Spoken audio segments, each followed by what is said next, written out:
ये गूंज भोपाल तक शिवराज सिंह जी के आवास तक पहुंचना चाहिए। बाबा साहब, बाबा साहब, जय सेवा, जय सेवा।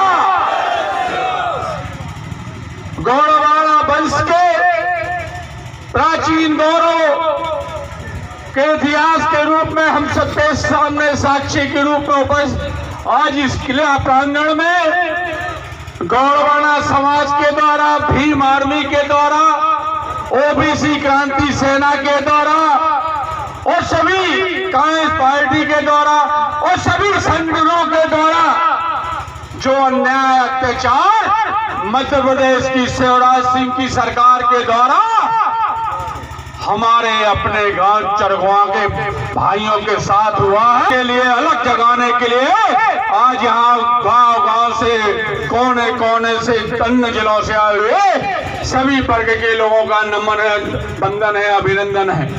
मातृशक्ति माताओं बहनों का बहुत बहुत आभार है। सभी हमारे धर्म गुरुओं को चरणों में नमन करता हूँ कि उन्होंने यहाँ आकर हम सबके लिए ताकत देने का काम किया है, संकट में आशीर्वाद देने का काम किया है।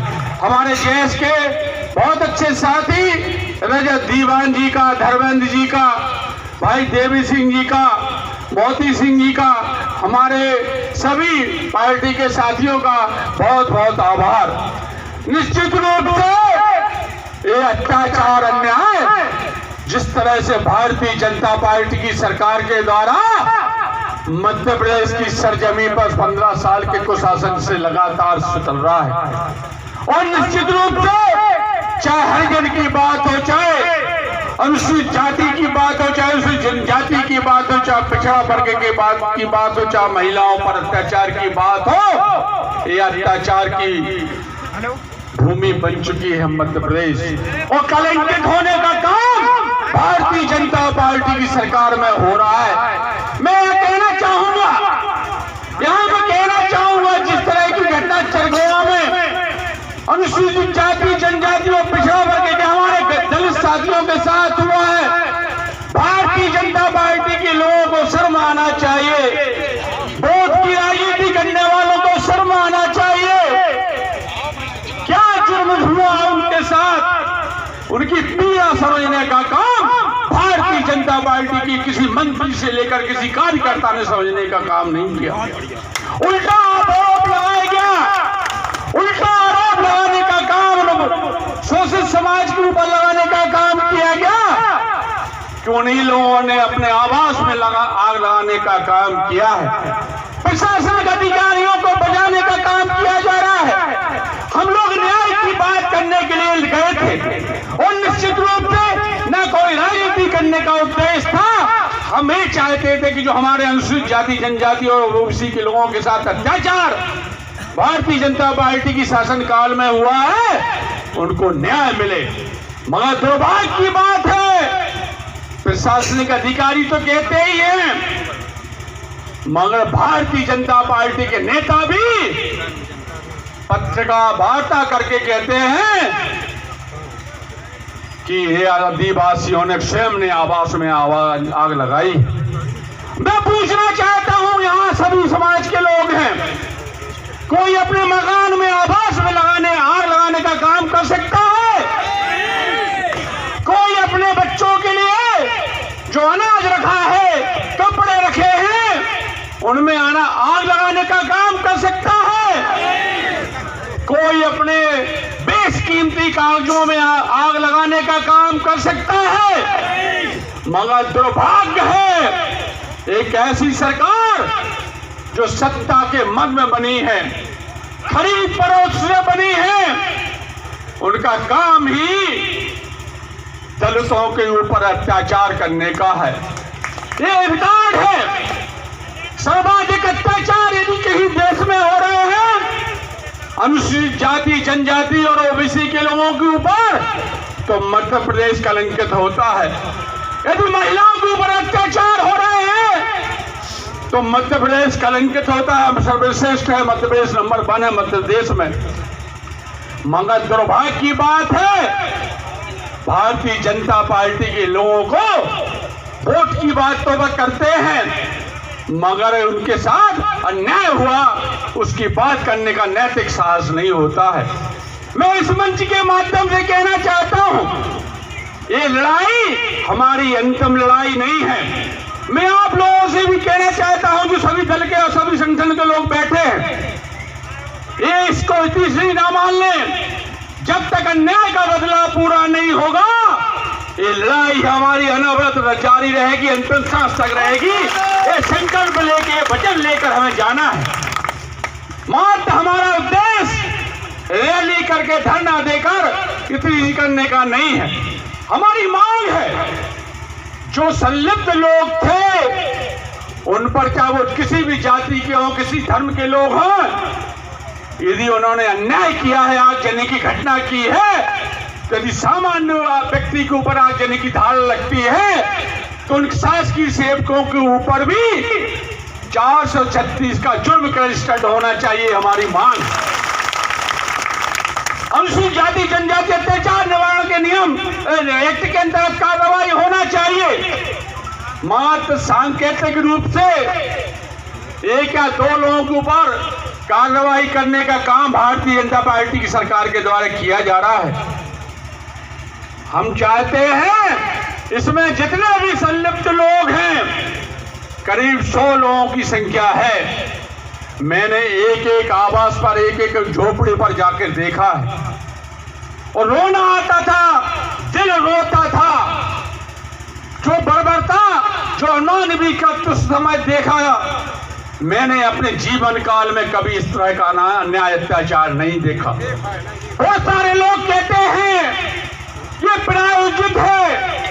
मैंने कलेक्टर, एसपी और डीएफओ के सामने कहा था कि बुंदेलखंड का आदिवासी हरिजन अपराधी प्रवृत्ति का नहीं है। ये इतिहास गवाह है, रिकॉर्ड आपके पास है एसपी साहब, देख लीजिए कि कभी अपराधी की श्रेणी में आदिवासी यदि आते हो, चाहे सागर की बात हो, चाहे बुंदेलखंड की बात हो, और आप आरोप लगा रहे हैं, आप आरोप लगा रहे हैं कि इन्होंने आवास में आग लगाई है। दुर्भाग्य है भारतीय जनता पार्टी के शासन के मंत्री और संतरी और लोग हैं, 3 मंत्री हैं सागर जिले में, मगर दुर्भाग्य एक भी मंत्री को याद नहीं आई आदिवासी भाइयों की, हरिजनों की। अभी 2 साल बाद याद आएगी, जैसे कि हमारे पूर्व वक्ता कह रहे थे, बहुत याद आएगी। मगर गांठ बांध लीजिए आप लोग, बड़े देव की कसम है, ये बदला हम अंतिम सांस तक लेंगे, जो बदले के अलावा कुछ नहीं होगा। हमारी मांग है कि वन भूमि पे काबिज लोगों को वन भूमि के पट्टे मिलना चाहिए। यदि 2 दशक 3 दशक क्यों नहीं दिए गए, ये भी जांच का विषय था और निश्चित रूप से वो जांच आज तक पूरी नहीं हो पाई। वन भूमि के पट्टे मिले, हर पीड़ित परिवार को कम से कम 10-10 लाख रुपए मुआवजे के रूप में मिले, हमारी मांग है। मैं तो स्पष्ट रूप से कहना चाहता हूं, कोई साथ खड़ा हो चाहे ना खड़ा हो, मैं दुखी पीड़ित परिवार के साथ अंतिम सस्ता लड़ाई लड़ूंगा, चाहे सर्वस्व नुकसान हो जाए। कलेक्टर महोदय ने बड़े उत्साह में कहा, मैंने खाने की व्यवस्था कर दी है, आवास की व्यवस्था कर दी है। हमने कहा सुनिए कलेक्टर साहब, ये कोई कृपा नहीं कर रहे आप लोग। ईश्वर ने हमारे लिए और हमारे साथी किसान भाइयों को इतना सक्षम बनाया है, ये आप 50 दिन की बात कर रहे हैं, हम लोग 10 साल तक इन परिवारों का खर्च उठाने के लिए तैयार हैं। माने अत्याचार अन्याय नहीं होना चाहिए, आपकी जवाबदारी, आप जिले के मुखिया हैं और कप्तान साहब, आप पुलिस कप्तान हैं। जिन लोगों ने अत्याचार अन्याय किया है, किस नियम में लिखा है कि बगैर नोटिस के, बगैर कोई सूचना के सीधी आगजनी? ऐसे कभी देश के इतिहास में कभी देखने को सुनने को मिला है? पत्रकार साथियों से भी कहना चाहूंगा कि आप भारतीय जनता पार्टी के बरगला में ना आए। इस बार का मार बहुत खराब होती है। और मैं तो इस बात का बहुत हामी हूं कि बद्दुआओं से डरना चाहिए और दुआओं का ख्याल रखना चाहिए। यदि गरीब की दुआ मिलेगी तो निश्चित रूप से आपको ईश्वर जमीन से आसमान पर बैठा देंगे। और यदि बद्दुआएं मिली तो आसमान से आदमी जमीन में आने में कब गिर जाता है पता नहीं चलता है। ये हमारी बहन खड़ी है, जनपद सदस्य, इनके पति की हत्या भी वन विभाग के अमले के साथियों ने की थी। दर ठोकरें खाने के लिए मजबूर है। मगर दुर्भाग्य की बात है, प्रधानमंत्री से लेकर राष्ट्रपति से लेकर सबके यहाँ आरजू मन्नत की आवेदन दिया, मगर दुर्भाग्य की बात है सरकार के नुमाइंदे इस आदिवासी महिला के साथ न्याय करने की हिम्मत नहीं कर पा रहा है। इसलिए मैं कहना चाहता हूं, हमारे संगठनों में भी भारतीय जनता पार्टी के कुछ लोग वोट डालने का प्रयास करेंगे। यदि आपको सौगंध है, जिस संगठन की यह दायित्व आप उठा रहे हैं, जब तक ये लड़ाई पूरी ना हो जाए हम चैन की सांस नहीं लेंगे। संकल्प के साथ ये हमारी लड़ाई अंतिम अंजाम तक रहेगी। इसी संकल्प के साथ आप लोगों को बहुत बहुत धन्यवाद ज्ञापित करना चाहता हूं। एक बार जोर से जयकारा